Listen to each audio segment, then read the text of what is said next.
Hola, muy buenas noches. Hoy vamos a trabajar con un texto verdaderamente interesante. Cuando digo la palabra interesante, la quiero expresar en todo su sentido, es decir, va a despertar muchísimo nuestro interés como lectores, porque es una lectura muy inquietante.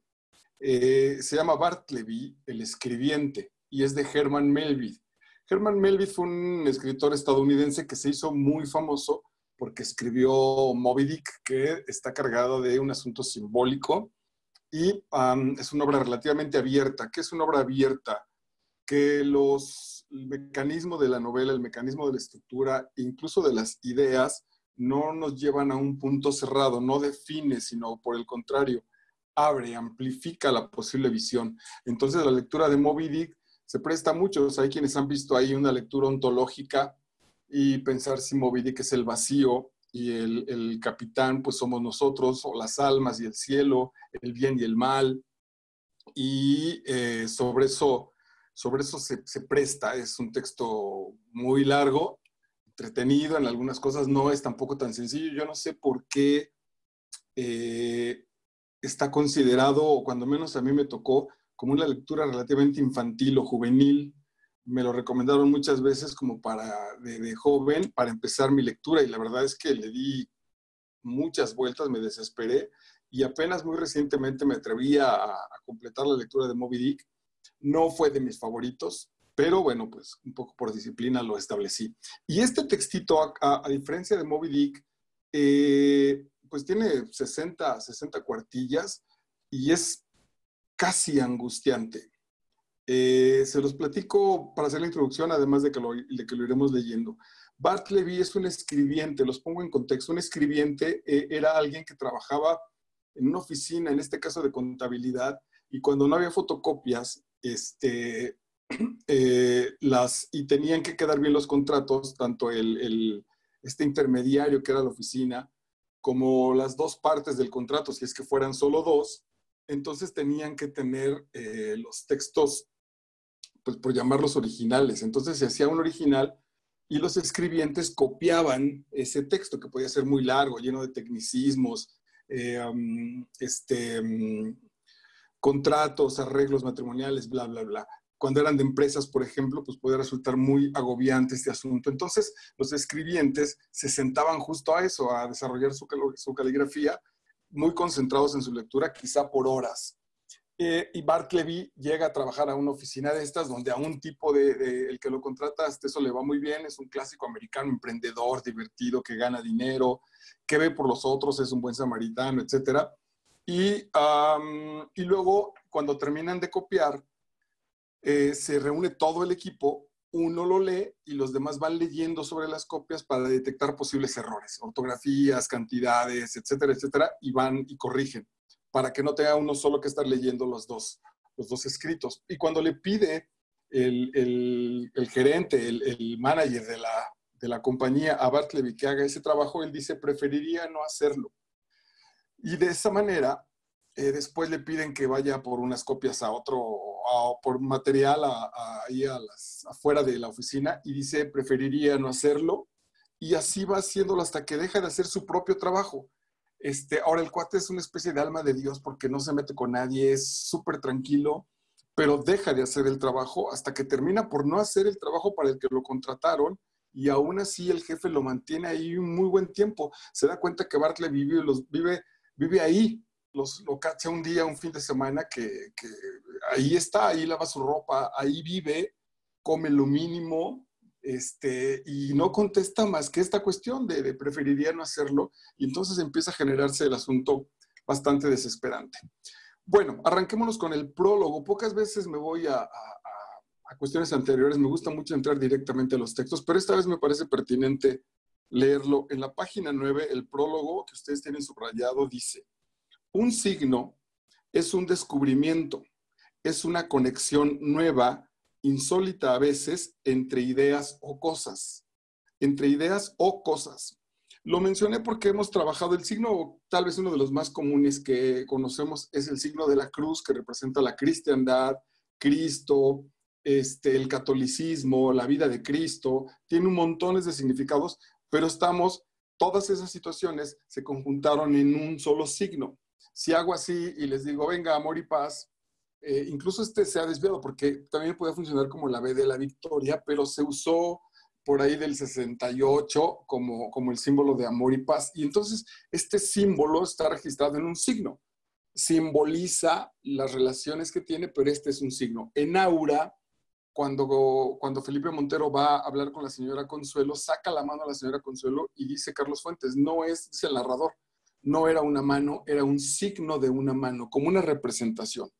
¿Por qué lo menciono? Porque Bartleby va a ser un signo. A partir de esta lectura, de vez en cuando, un poco en la cultura literaria, nos vamos a encontrar con que hay personajes tipo Bartleby.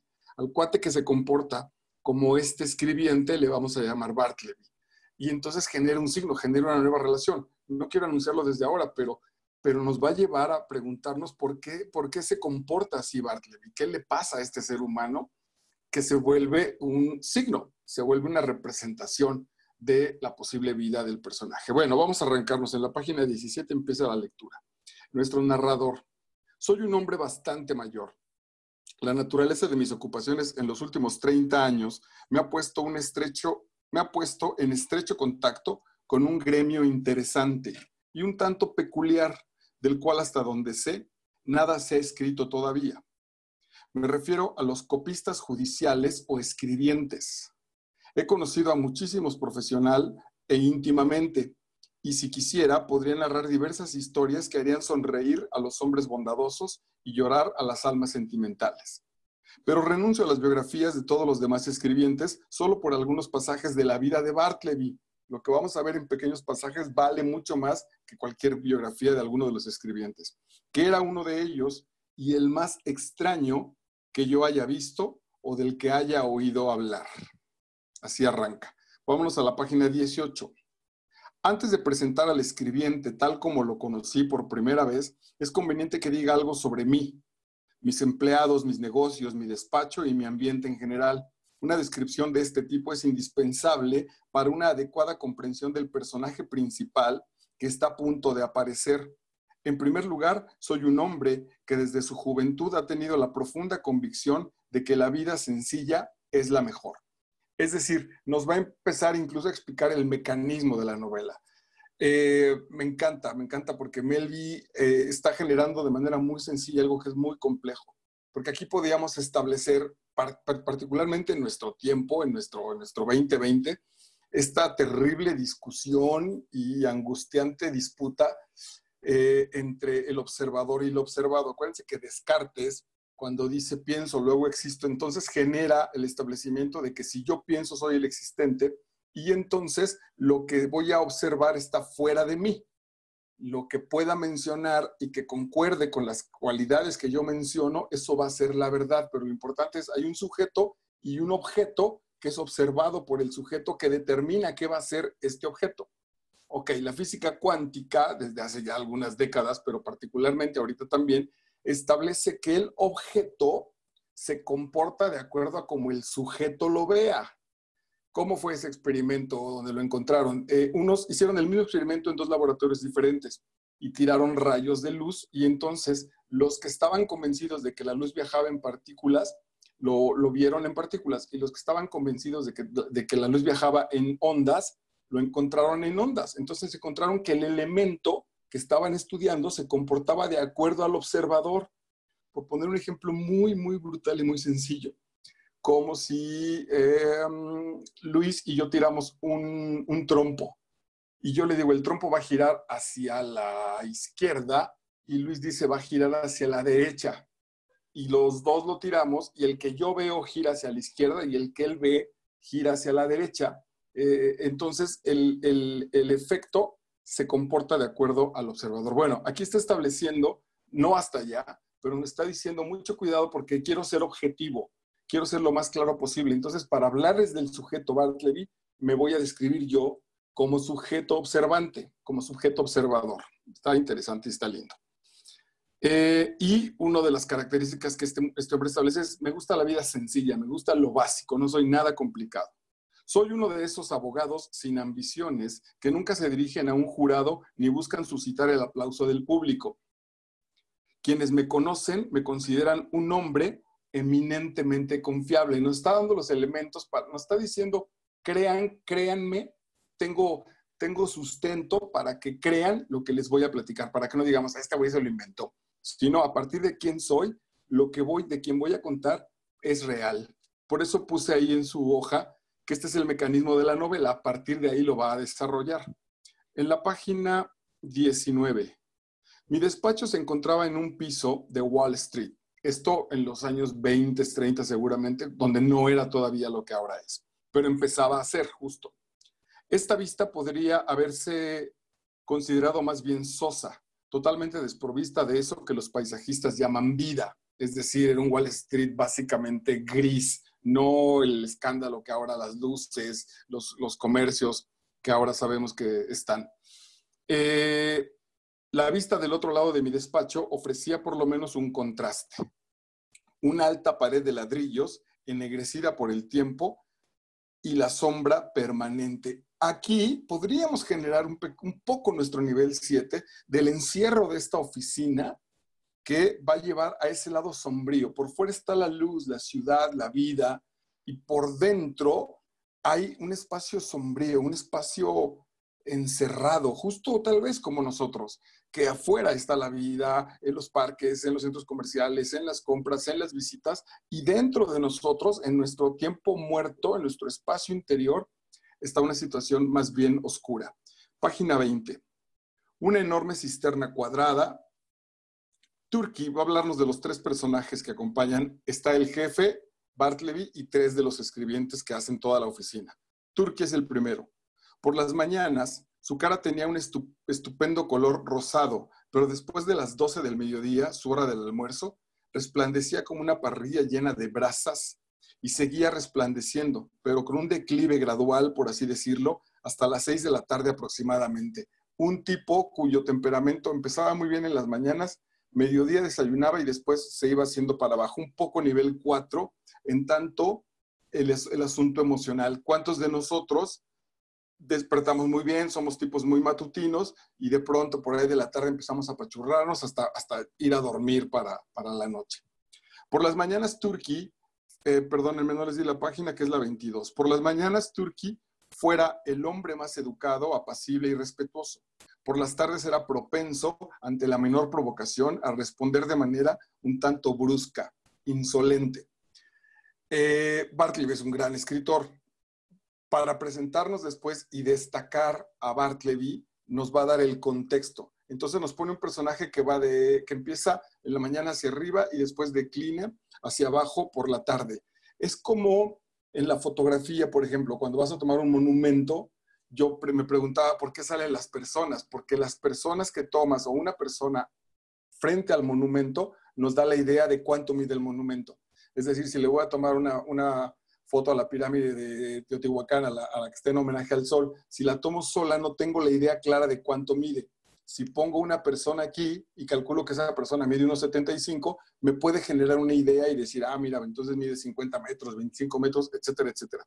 Eso está haciendo ahorita Melby. Nos está poniendo, comparando la movilidad de estos personajes. Ya se describió él, ya describió a Turkey, para prepararnos a la descripción de Bartleby. Página 23. Nippers, que es el segundo.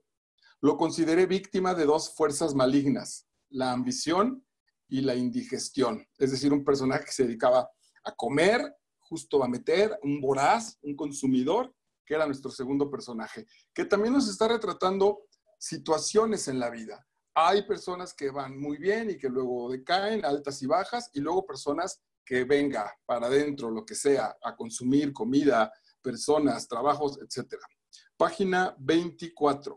Nippers, el primero, no sabía lo que quería.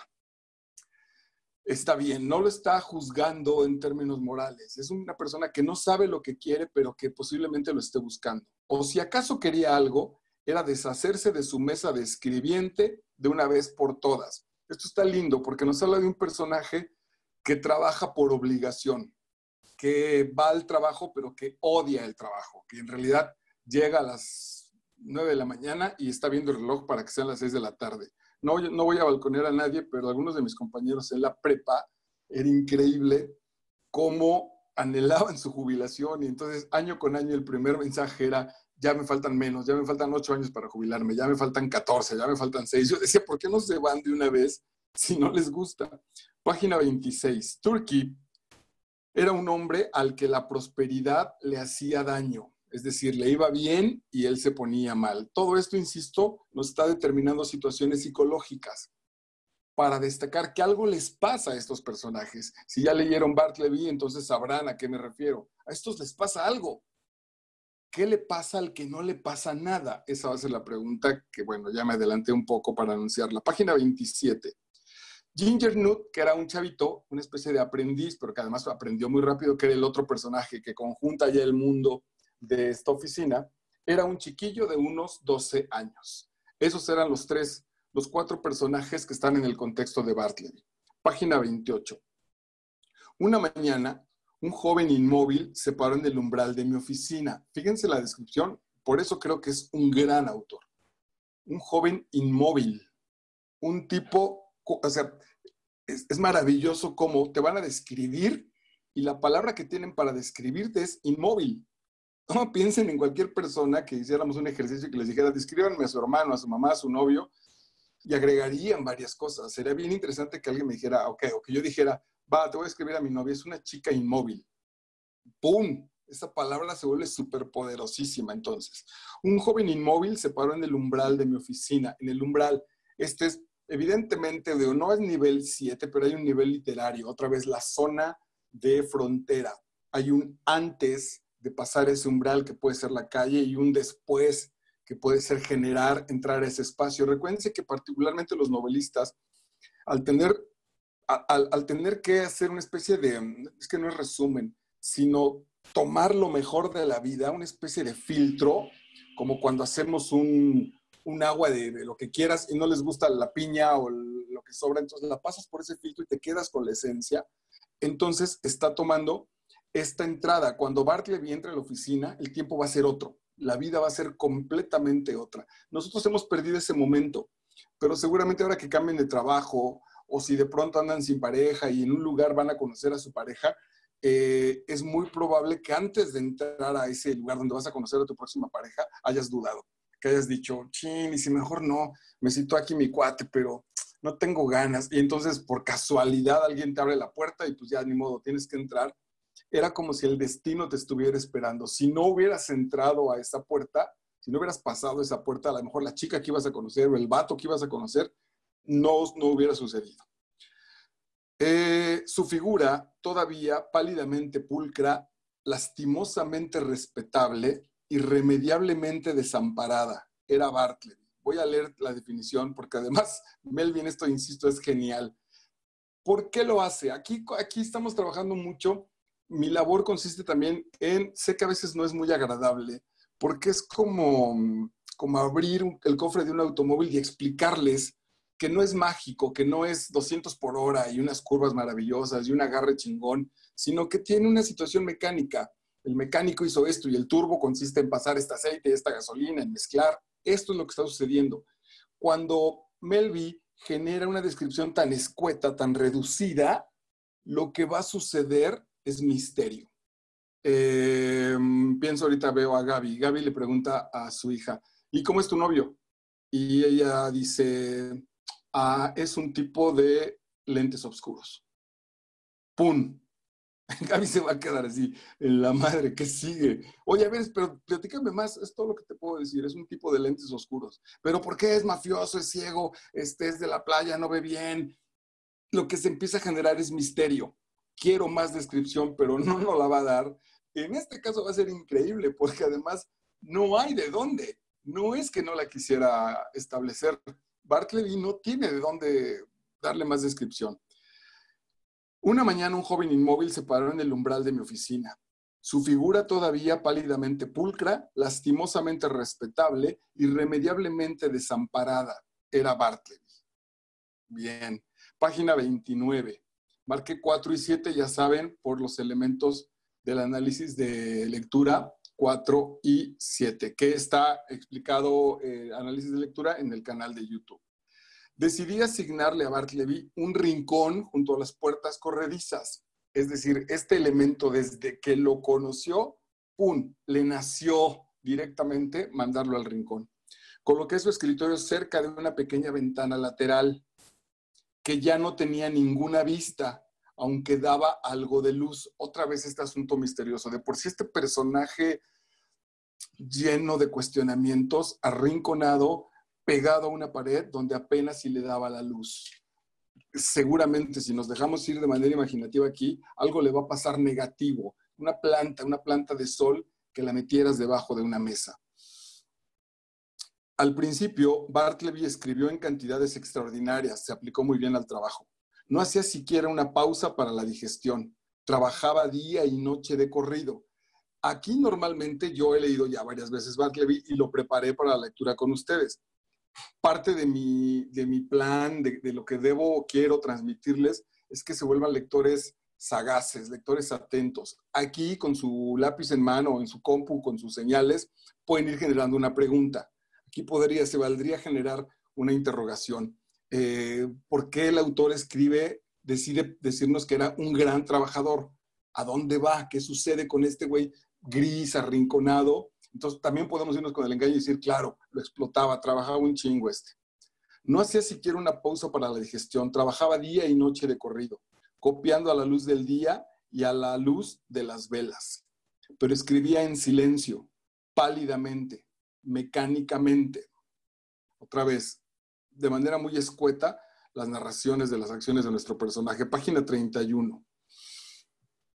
Lo llamé, explicándole rápidamente lo que quería que hiciera. Imaginen mi sorpresa, mejor dicho, mi consternación, cuando sin moverse de su privado, Bartleby, con una voz singularmente suave y firme, contestó, preferiría no hacerlo.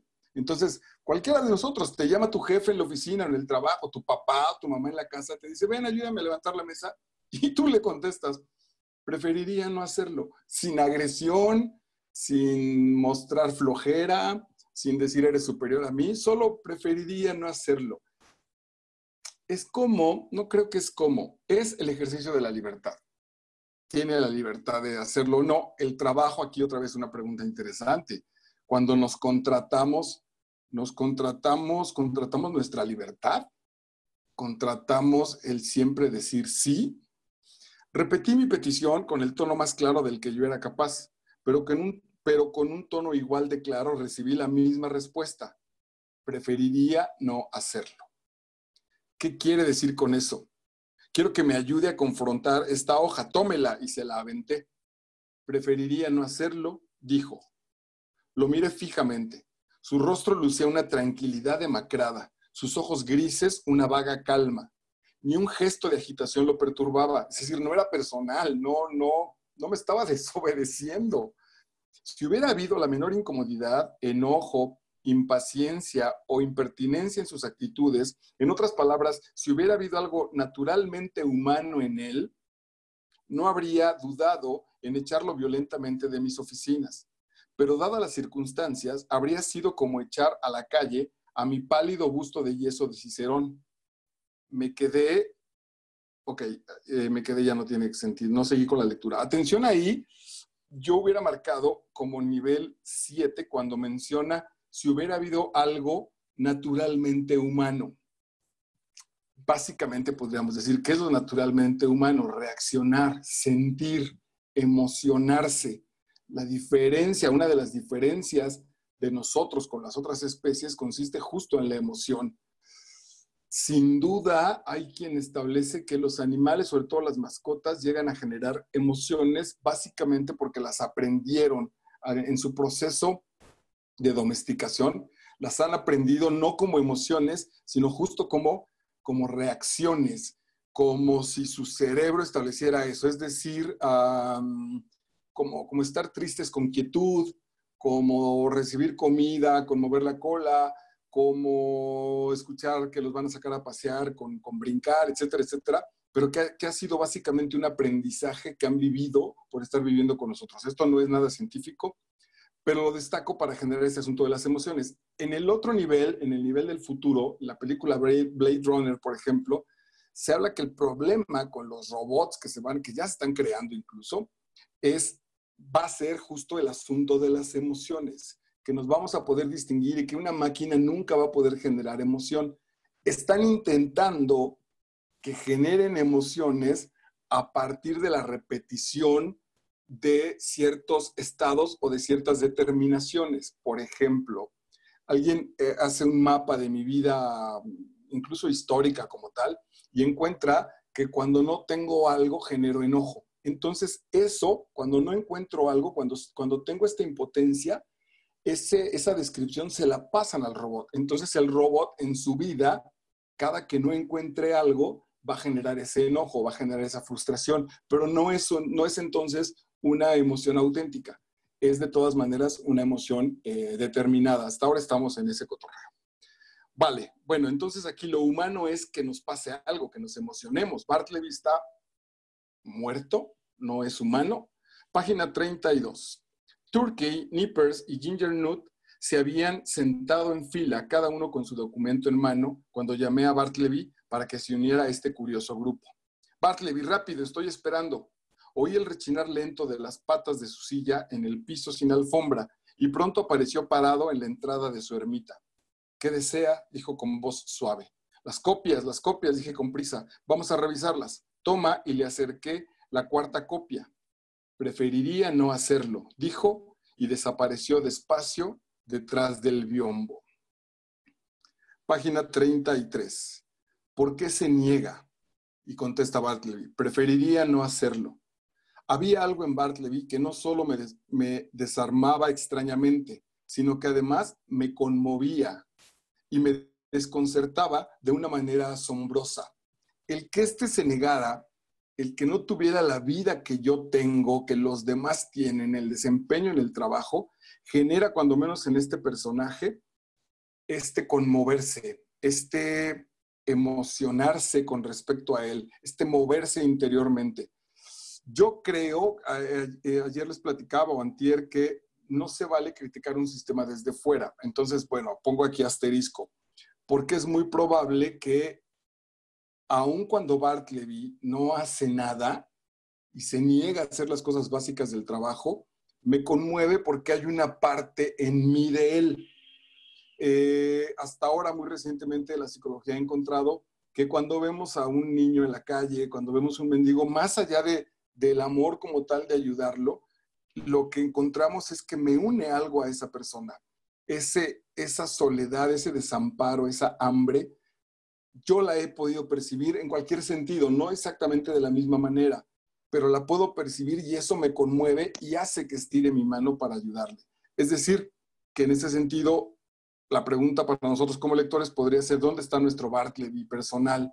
¿En qué parte también de nuestra existencia tenemos un Bartleby? Alguien que no se mueve en mi carrera profesional, en mis relaciones, en mi relación con mi papá, con los vecinos. En otros lados puedo ser muy activo, muy ágil, y donde hay un asunto donde preferiría no hacerlo, preferiría no entrar en acción. Página 35. Observé que nunca iba a almorzar. De hecho, nunca iba a ninguna parte. Hasta ese momento que yo supiera, nunca había salido de la oficina. Era un centinela perpetuo en su rincón. Esto es brutal. Pensaba cómo justo el soldadito de plomo, una vez que llega al mundo, pum, lo avientan y arranca el viaje. Y el soldadito es alguien que no tiene movilidad por sí mismo. Y sin embargo, la vida se encarga de meterlo al barquito, de llevarlo con la rata, de que se lo traiga un pez. A este, que es un ser humano, no le pasa nada. Página 36. Nada exaspera tanto a una persona seria como una resistencia pasiva. Si el individuo resistido no posee un carácter inhumano y la pasividad del resistente es totalmente inofensiva, entonces el primero, en la mejor disposición, caritativamente, intentará interpretar con ayuda de su imaginación lo que le resulta imposible de comprender con su juicio. Aquí también hay un elemento bellísimo. Nacimos para interpretar el mundo. Por más que solo pasemos y veamos una realidad, sin duda la enjuiciamos, sin duda la etiquetamos. Es decir, veo dos vagabundos mientras cruzo mi transporte por la calle, no me bajo a ayudarlos, no hago nada, pero incluso digo, pues, pobres vagabundos, pobres güeyes. ahí hay una etiqueta, hay una explicación para mí. Dice este hombre frente a Bartleby, hay una explicación para mí de soledad, de angustia, de lo que quieras, pero algo tiene, algo me llama y algo entiendo yo y algo voy a decir sobre de él. Y si lo explica, si el otro no se mueve, si el otro no se altera, lo que va a despertar en mí es esa caridad. Ok. Vámonos, demos un salto hasta la página 42. Pues bien, un domingo por la mañana se me ocurrió pasar a mi despacho un momento, es decir, fuera del tiempo de la oficina. Descubrí que algo insertado desde el interior le oponía resistencia a la puerta. Bastante sorprendido, toqué a la puerta de su propia oficina. Asomando su delgada cara por la puerta entreabierta, aquí me recuerda al corazón delator, que se abre la puerta y lo que se ve es ese ojo brutal del anciano. Acuérdense que ya lo trabajamos aquí. En ese sentido, se abre la puerta de mi oficina y aparece mi empleado un domingo en la mañana, solo así como intentando asomarse. Es casi metafísico el asunto. Asomando su delgada cara por la puerta entreabierta, como un fantasma, apareció Bartleby, en mangas de camisa y además en una bata extrañamente andrajosa, diciendo en voz baja que lo lamentaba, pero que estaba muy ocupado y prefería no dejarme entrar en ese momento a mi propia oficina. Añadió además en 2 o 3 breves palabras que tal vez lo mejor sería que yo diera 2 o 3 vueltas a la manzana y que para entonces probablemente él ya habría terminado sus asuntos. Es decir, mi trabajador se coló a la oficina y cuando yo voy el domingo a abrir me dice, jefe, ¿por qué no se da unas vueltas en lo que yo termino de arreglar aquí mis cosas y ya después viene en mi propio espacio? Eso bien pudiera ser en el nivel 7, que ese Bartleby, otra vez insisto, es un elemento interior, es un mensaje de la vida para mí. Hay espero no equivocarme, el título no lo recuerdo, hay un cuento de Amparo Dávila, seguro se los pondremos en título en que lo encuentre, que entra a un departamento y un par, solo dice que son un par, devoran las cosas, muerden, se acaban la comida, molestan, matan a un invitado y nosotros pensaríamos que son unos perros, pero al final del cuento nos dice claramente que no tenían una esencia zoológica, que no era un asunto biológico. Entonces nos quedamos, eran 2 entes, es mi furia. Se vuelve un asunto simbólico sin que él lo cierre. Por eso es un asunto tan misterioso. ¿Qué está pasando? ¿Por qué lo acepto incluso? ¿Por qué acepto que alguien, por qué no lo tomo el cabello, lo saco a patadas y lo mando a la calle? Se lo pregunta muchas veces, lo habrá leído en la novela, que tiene ganas, hay momentos en los que el personaje está súper enojado y dice, puta, una patrulla y que le ponga una madriz a este güey. Se vale. Entonces, los seres humanos estamos hechos para movernos, para accionar, y si no lo hacemos, quien decida no hacerlo nos genera tanto enojo, tanta ira, etcétera, etcétera. Sí, gracias. Sí está en Cuentos Reunidos, pero el cuento en específico, ahorita lo localizamos. En la página 43. Al examinar más de cerca el lugar, supuse, lo marqué en amarillo, que por un periodo indefinido Bartleby debía de haber comido, haberse vestido y haber dormido en mi oficina. Cuando no tengo elementos claros en mi realidad, mi cerebro no para de detenerse. Es decir, no se detiene, sino avanza y supone cosas a partir de los elementos que veo para explicarme el mundo. ¿Qué sucede con Bartleby? Página 44. Sí, pensé, es bastante evidente que Bartleby ha estado viviendo aquí, un departamento de soltero para él solo. Inmediatamente me asaltó un pensamiento. Qué miserable abandono y soledad se revelan aquí. Su pobreza es grande, pero su soledad, qué terrible. No lo manifiesta porque es posible, insisto, en que no estaba dentro del sistema, pero el abandono de ese personaje me llega porque yo tengo ahí un abandono. Ahora aquí nos vamos a un punto verdaderamente ontológico, verdaderamente metafísico. También podríamos revisar Esperando a Godot, donde 2 personajes están esperando a Godot y la obra trata de esperar a Godot. ¿Quién es Godot? No nos dice, no sabemos si es el de la renta, si es un amigo. Hay quienes dicen que es Dios porque es un asunto metafísico, pero imagínense una obra de hora y media donde dos personajes estuvieron esperando a alguien. Final, no llegó. Lo siguen esperando. ¿Qué sucede con estas situaciones? El edificio mismo, que entre semana bulle de actividad y de vida, al anochecer retumba de puro vacío y durante todo el domingo está desolado. Otra vez, estos lugares de sombra y luz, de movimiento y quietud. Y durante todo el domingo está desolado. Y aquí es donde Bartleby hace su hogar, único espectador de una soledad que él ha visto toda poblada, como una especie de Mario inocente y cambiado, meditando entre las ruinas de Cartago. Es decir, en ese paisaje donde no hay nada, un ser humano camina. No sé si después los gringos, esto es muy gringo, muy de las expresiones serias, culturales de los amigos estadounidenses, pero después quizá en la película, en dos películas que no tienen mucho que ver, pero el final del Planeta de los Simios, donde van caminando sobre la playa y se encuentran con la Estatua de la Libertad ahí tirada en un paraje casi desierto. O esta del moreno Will Smith, algo de zombies, donde también él camina y él es el único que ya no es zombie en ese espacio desierto, en ese espacio abandonado. Un poco Bartleby está en este punto, en un Wall Street que entre semana está inundado de vida, pero en este abandono es el único que le da sentido a esa soledad. Por primera vez en mi vida, un sentimiento de abrumadora y punzante melancolía se apoderó de mí. La melancolía ya no está en los registros psicológicos de la ciencia psicológica. La melancolía tenía que ver con un recuerdo, con un asunto donde los tiempos pasados eran mejores, donde hay algo que no se va a recuperar. Hay quienes establecen que los hombres, uno de nuestros principales sentimientos es justo el de la melancolía, porque somos existencias encarnadas que estamos permanentemente melancólicos por el alma que éramos. Sí es cierto que veníamos de Dios y durante no sé cuántos años vamos a habitar este planeta. Nuestra alma, eso viene desde Platón y del idealismo, nuestra alma está constantemente anhelando regresar a ese origen. Vengo de algún lado, no me acuerdo de dónde, pero de algún lado vengo que era mejor que este. Básicamente por ahí es la idea. Página 46.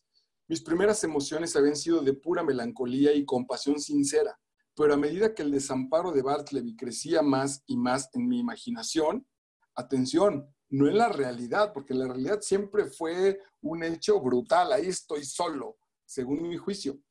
En mi imaginación, esa misma melancolía se fundía con el miedo, esa compasión con la repulsión, es decir, otra vez, si no puedo resolver esto que tengo, normalmente voy a resolverlo, necesito energía. Hay un proceso contrario en el asunto emocional que tiene que ver que ese lo elaboran mucho los niños, que la tristeza y la depresión fueron enojos que no salieron. Es decir, estoy muy enojado con mi mamá, pero como no le puedo pegar a la vieja, como no le puedo decir muchas cosas, entonces me guardo esa energía para mí y me pongo triste. Esa energía, ese golpe que iba hacia afuera, hacia mi madre, me lo doy al interior de mí mismo y entonces esa es la depresión, esa es la quietud brutal en donde voy a permanecer.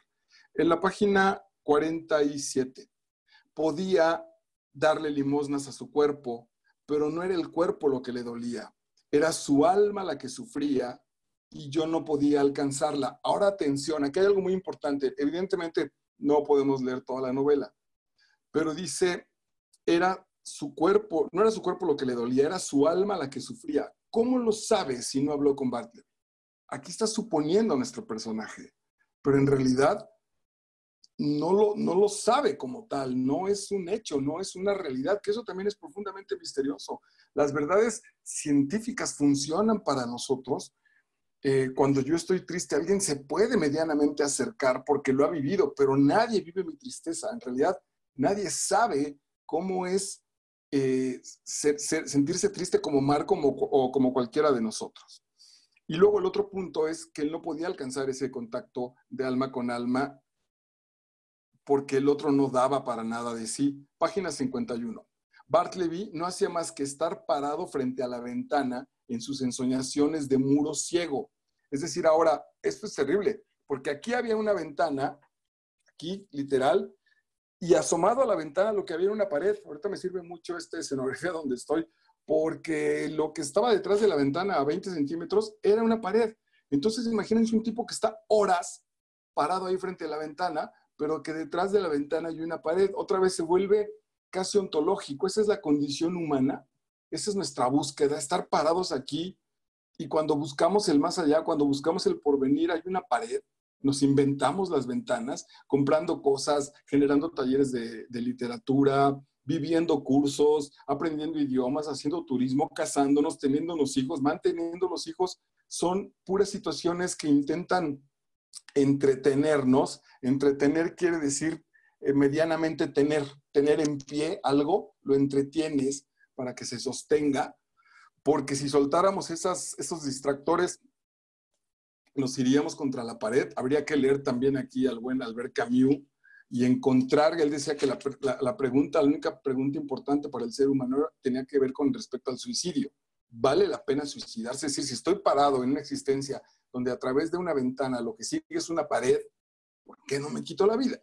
¿Qué sentido tiene eso? Bartleby era incapaz justo de generar esa posibilidad de suicidio. Decíamos, si la condición de Bartleby no es una condición humana, no es una condición donde yo me entretengo generando estos talleres de lectura, amando a mis hijos, saliendo a pasear con mi mujer,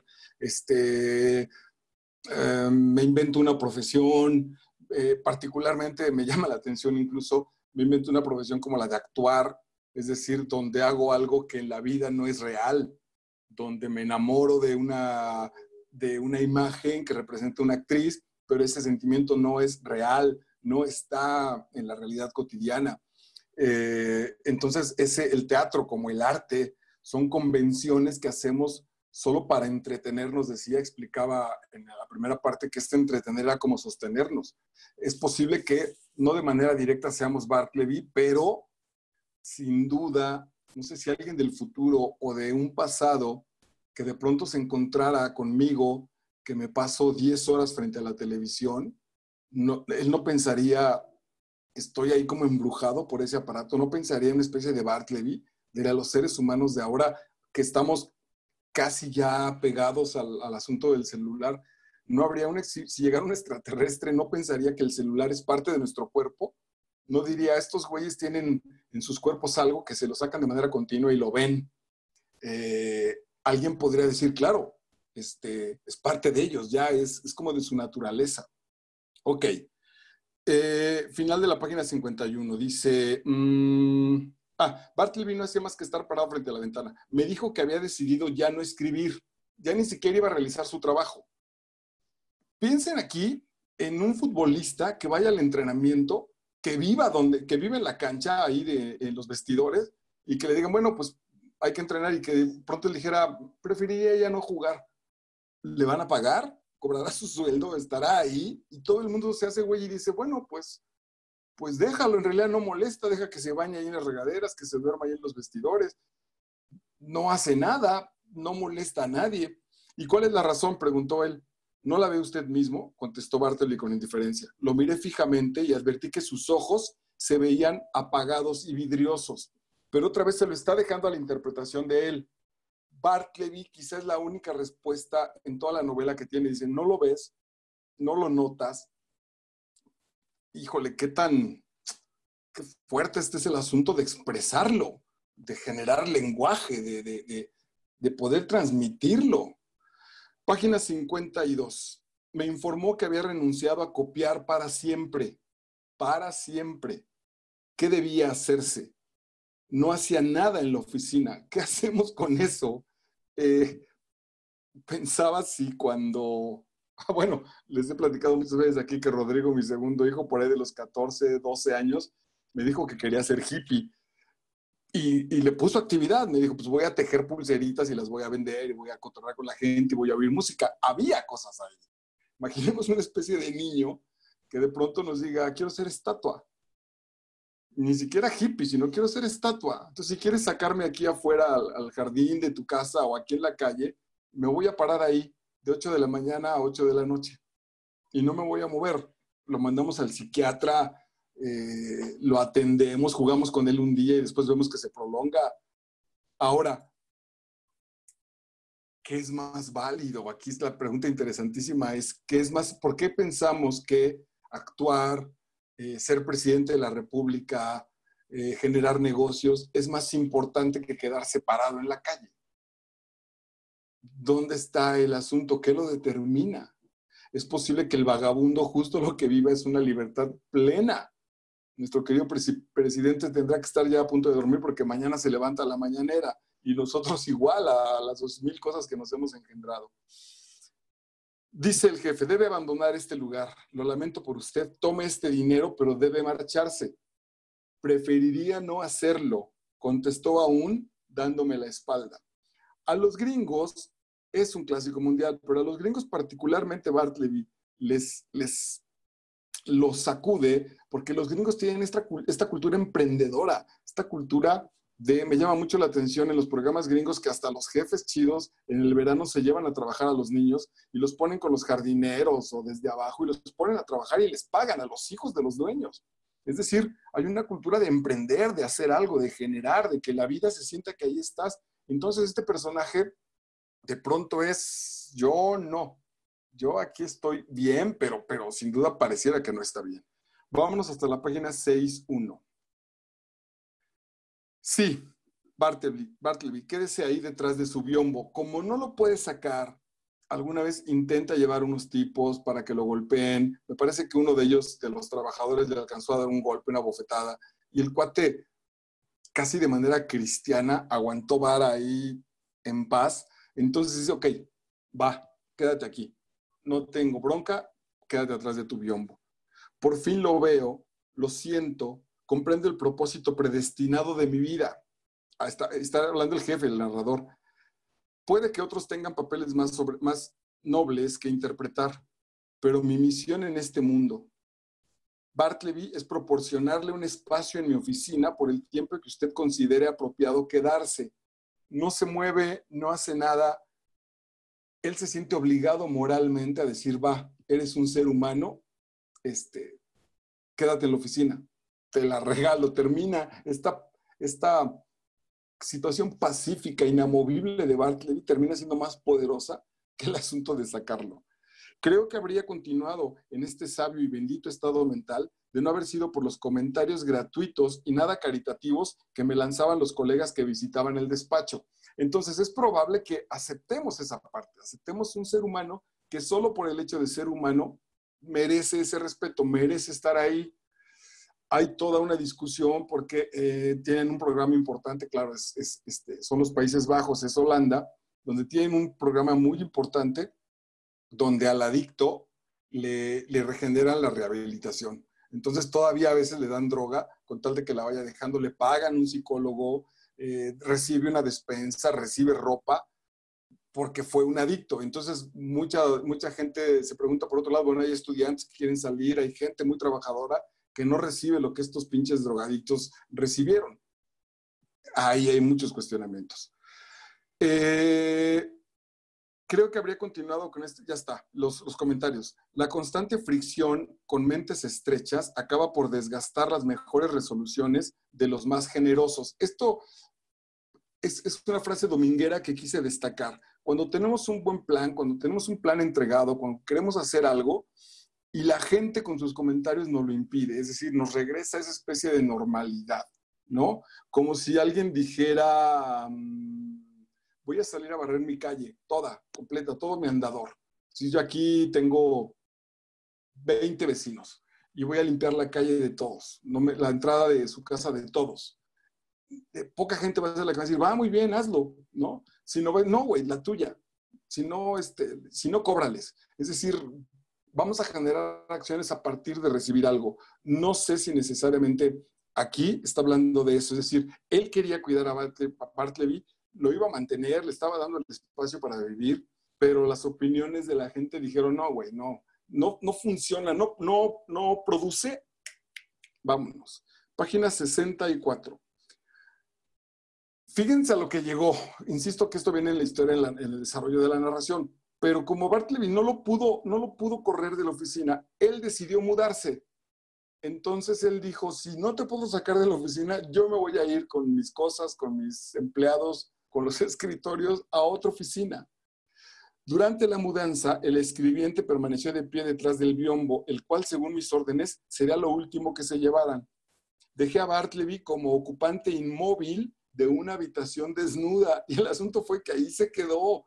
Me da la impresión, si se nos desbarata el corazón, vámonos a la 67, mientras les platico, si se nos desbarata el corazón cuando vemos cómo un automóvil abre la puerta trasera, saca al perrillo y se sigue porque quiere abandonar al perro, si eso nos parte el corazón, imagínense con un ser humano que estaba en tu oficina, que sacaste todo y que el cuate se quedó ahí espantosamente, pues que seguramente, ¿qué hacemos con él? Es un ser humano, no es un mueble.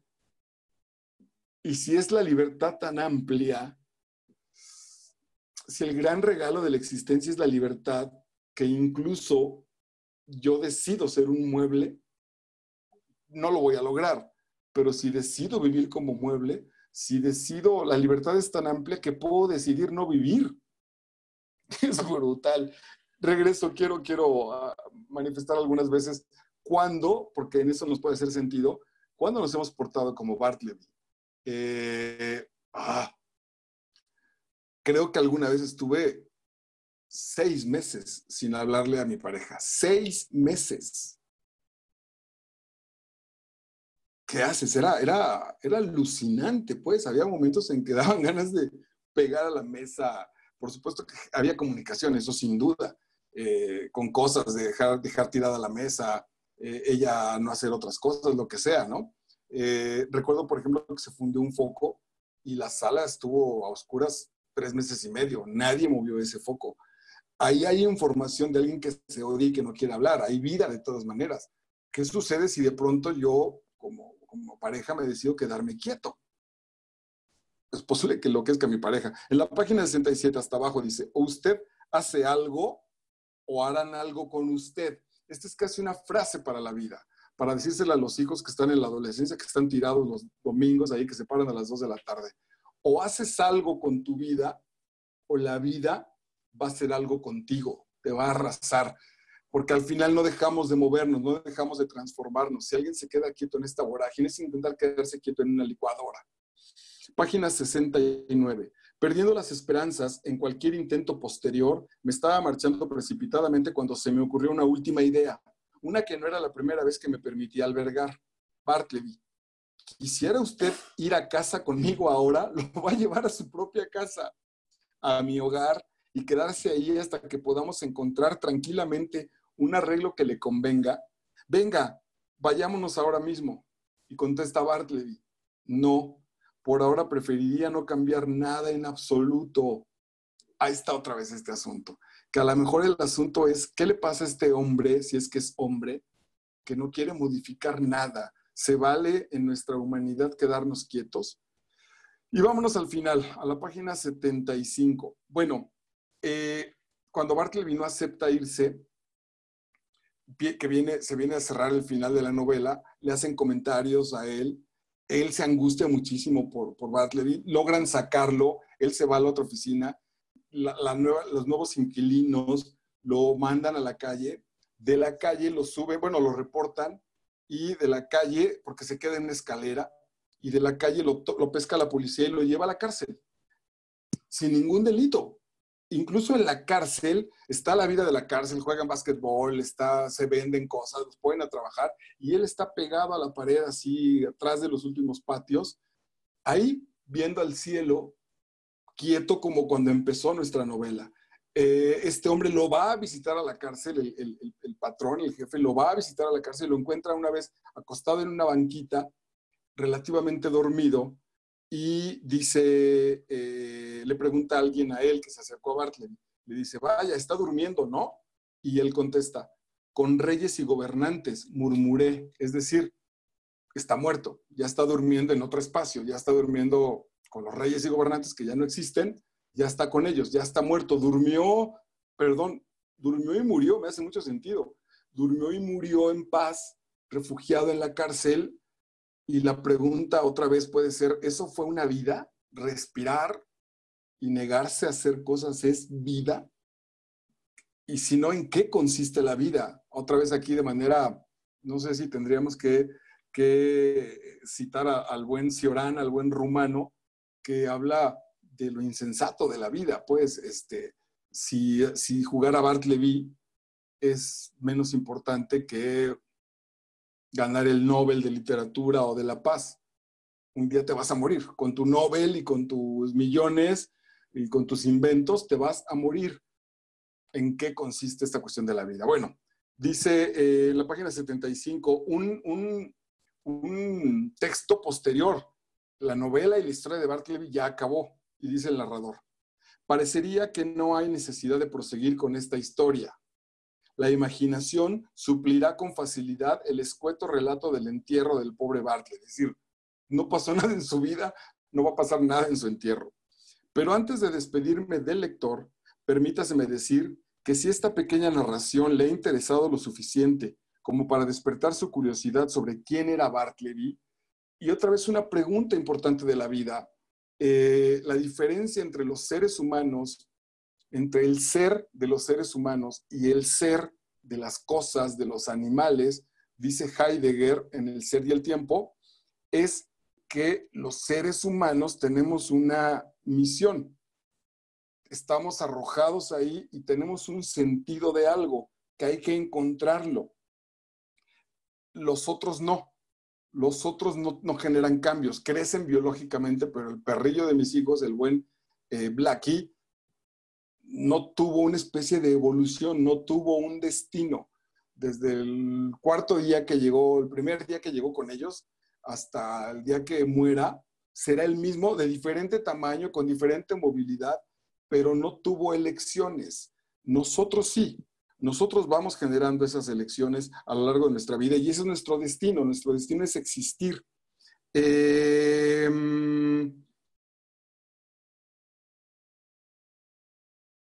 Quería ver, me perdí un poquito, decía... y entonces, porque dice, lo que quiero saber era quién era Bartleby. Entonces, Heidegger dice que a nosotros no nos corresponde responder a la pregunta ¿qué soy?, sino ¿quién soy? A diferencia de los bichos, de los animales, de las cosas, que preguntamos ¿qué es? Pues es una taza, es una lámpara, es una computadora, es un perrito. Nosotros no respondemos a la pregunta ¿qué es? No basta con decirnos es un hombre o una mujer, sino respondemos a la pregunta ¿quién es? Venimos a la vida para declarar quiénes somos. En las conversaciones con Dios era todo lo contrario a nuestro buen Bartleby, ¿no? Que sería la pregunta es declara quién eres y a partir de quién eres vas a generar tus acciones en el mundo. Acá la pregunta cuando alguien se muere es ¿quién era Bartleby? Si no hizo nada, si su acción en la vida, si se destacó por no accionar, ¿quién es este vato? ¿Qué quería? ¿Y qué clase de vida llevó antes de que este narrador lo conociera? Solo puedo responder que comparto plenamente esta curiosidad, pero que soy totalmente incapaz de satisfacerla. Él mismo que estuvo cerca, él mismo que lo vio, no tiene respuesta. Ahora, otra vez este es un punto lógico. Nosotros, con las personas que más cercanas hayan estado, estuve 24 años de manera directa y después intermitentemente con mi mamá.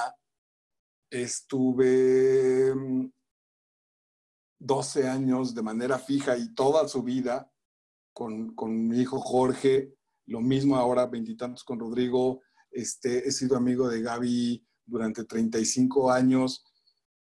Llevo con Itzel 8 meses en los que nos vemos casi todos los días de esos 8 meses hemos hablado, todos los días hemos hablado.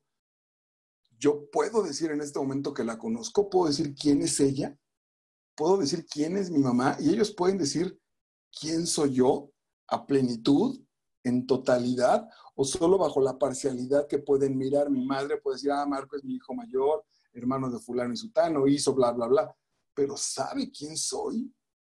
¿Neta, de verdad? Entonces, esta puede ser una gran pregunta que está puesta aquí. Y eso que yo hago acciones y que he realizado hechos y que genero movimiento en la vida, imagínense si no.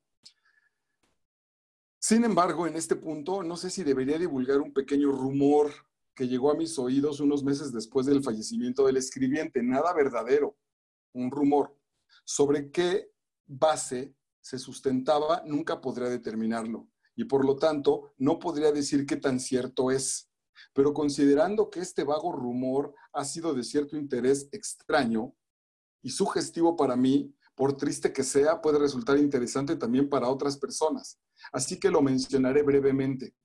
El rumor era este, que Bartleby había sido un empleado subalterno en la oficina de cartas muertas, y lo pone ahí con un asterisco, en Washington, de la que fue repentinamente despedido por un cambio en la administración. Cuando pienso en este rumor, no puedo explicar adecuadamente los sentimientos que se apoderan de mí. Cartas muertas. ¿No suena como a hombres muertos? Se lo pregunta. Imagínense a un hombre por naturaleza y desventura, es decir, nacido y además la suerte lo ha llevado para allá, propenso a la pálida desesperanza. Habrá otro trabajo que parezca más apropiado para agudizarla que manejar continuamente estas cartas muertas y clasificarlas para lanzarlas al fuego. ¿Qué nos está proponiendo aquí? Recuerden otra vez que este es un texto de cuando los Estados Unidos empiezan a generarse como una nación poderosa a nivel financiero. Entonces, estos enloquecidos que se lanzan a Wall Street, debe ser por el mismo tiempo, el creador de los Alcohólicos Anónimos, Bill W., era un trabajador de Wall Street y estaba buscando la riqueza. No lo logró justo por su enfermedad de alcoholismo, y él habla mucho de que era una fuga ese enorme trabajo, era una especie de sueño. Acuérdense que los gringos, el sueño americano ha sido ese, desde la gente que se fue a buscar oro en el sur de los Estados Unidos, hasta estos que lo siguen intentando. Todos los programas de series que tienen que ver con los gringos poderosos siguen queriendo más y más. Justo ahorita el buen Trump, justo es el gran representante de eso, de esta búsqueda enorme, ¿no? ¿Qué más quiere este cabrón? La mujer guapísima con la que vive, los millones que tiene, no se los va a poder acabar en la vida. Es presidente del país más poderoso del mundo. ¿Qué más quiere? Esa vida de qué más quiere que no para es equiparable a no quiero nada y no me muevo. Más o menos eso tiene que decir. Y que si este trabajo de no hacer nada, de mandar las cartas muertas al fuego, determinó mi vida, como este trabajo de no parar, de generar acciones, de dinero, dinero, dinero, dinero, también está acabando con mi vida. Podríamos generar aquí una gran reflexión. ¿A qué dedicamos nuestra vida? ¿En qué estamos trabajando que se está chutando mi vida? No solo como un trabajo profesional, ser ama de casa, limpiar la casa, darle de comer a los hijos, después a los nietos durante 50 años, ¿es vida? Ahí es donde la literatura se vuelve muy, muy poderosa. Porque año tras año las queman por montones. A veces el pálido empleado extrae del sobre un anillo. El dedo al que estaba destinado quizá esté pudriéndose en la tumba. Un billete enviado con pronta caridad, aquel a quien habría aliviado ya no come ni siente hambre. Pensaba que para nuestros tiempos de internet y de mail, de email, nosotros, muchos de nosotros todavía, algunos de nosotros todavía fuimos de esta cultura de escribirnos cartas, de hacerlas puño y letra, meterlas en un sobre, llevarlas a la oficina de correos y que las transportaran vía aérea o vía terrestre y las fueran a dejar a la casa de quien se la mandé, del destinatario, y las abrieran y se leyeran. A veces en esas cartas, por el servicio no era tan profesional, en otros sentidos se metían billetes, se metían estos anillos, había cosas, y donde no encontraban a la gente estas cartas que no tenían el remitente, significa que si no encuentro la persona, si el cartero no encuentra a la persona a quien está destinada, la regresa a mi casa, a mi domicilio. Pero hay algunas que tampoco, el domicilio ya estaba. Entonces estas cartas muertas es angustiante. ¿Qué destino tienen? Estoy pensando en, la buscaré también, una película de Tearé Skanda y mi maestro, donde él es un viejito que es cartero y la tipa, que es una chavita, se enamora de él y va a base también de eso, de estas cartas que no tienen destino, tienen humanidad. A alguien pertenecieron, tenían una historia que cuando no se completa, se queda en esa especie de limbo, en esa especie de absurdo de qué pasó con estos, que debe ser verdaderamente terrible. Ah, perdón para quienes murieron afligidos, esperanza para quienes murieron sin ilusión, buenas noticias para quienes murieron ahogados por calamidades sin alivio. Con mensajes de vida, estas cartas se precipitan hacia la muerte. Hay Bartleby, hay humanidad. Y ahí termina nuestra novela. Me parece genial cómo Melville se hace responsable de su historia. No deja una historia de misterio, no dice, pues resuélvanla. Llega hasta donde él quiso o pudo y después menciona que Bartleby es una representación de la humanidad. Y es cierto, no es la única. Revisemos que otra vez, si llegaran los extraterrestres y se llevaran a alguien y se llevaran a Trump, dijeran Donald Trump es representante de la humanidad, como también a la Madre Teresa de Calcuta o pues, al Padre Solalinde. Estas figuras representan a la humanidad porque en realidad son diferentes caras de todo lo que somos.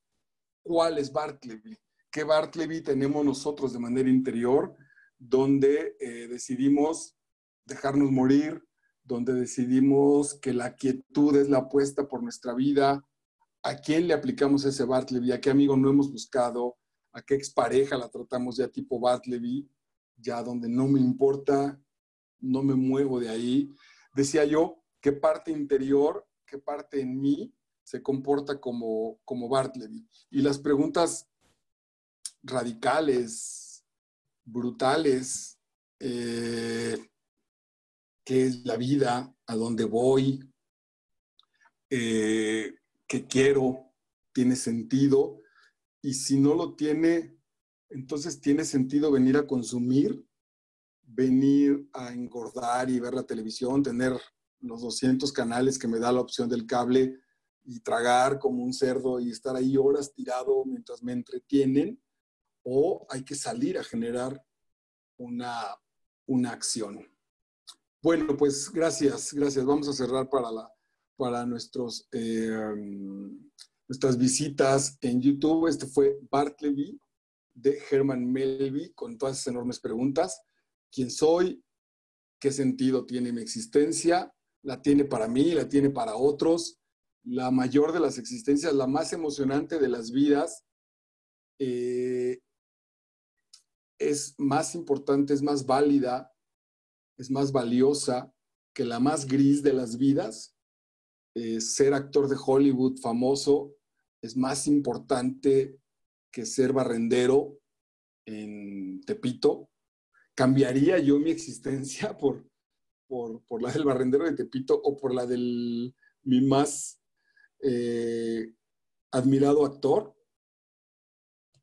¿Estoy bien con lo que vivo? Interesante. Gracias.